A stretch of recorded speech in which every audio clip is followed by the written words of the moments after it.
Έλα. Πώς σε λένε? Γιάννης. Γιάννης, πού είσαι? Από εδώ φίλε. Από εδώ είσαι. Ωραία. Καλό βράδυ, καλή όρεξη. Γεια, να είστε καλά. Μόλις πέρασα από ένα δρόμο εδώ, είδα ένα παιδί ότι ψάχνει στα σκουπίδια στο κάδο. Γυρνάω πίσω να δω τι θέλει, μήπως πεινάει, μήπως δεν ξέρω. Θα τον ρωτήσω.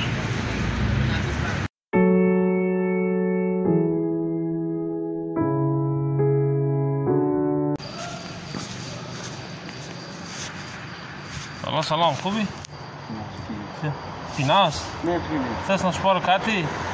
Άμα μπορεί. Περίμενε, εδώ θα γυρίσω. Εντάξει. Εντάξει. Θα αργήσεις πολύ. Κάσε 10 λεπτά θα γυρίσω. Εντάξει. Έλα.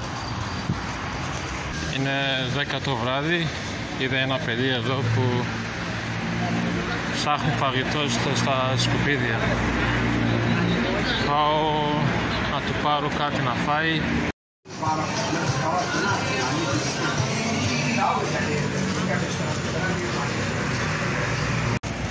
Ωραία, μόλις πήρα ένα σάντουιτς κοτόπουλο με αραβική πίτα, μια κοκακόλα και ένα νεράκι.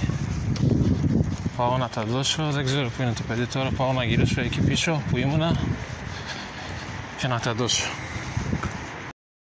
Για να δω το παιδί είναι εδώ, να δώσω τα φαγητά. Έλα, πώς σε λένε? Γιάννης. Γιάννης, πού είσαι?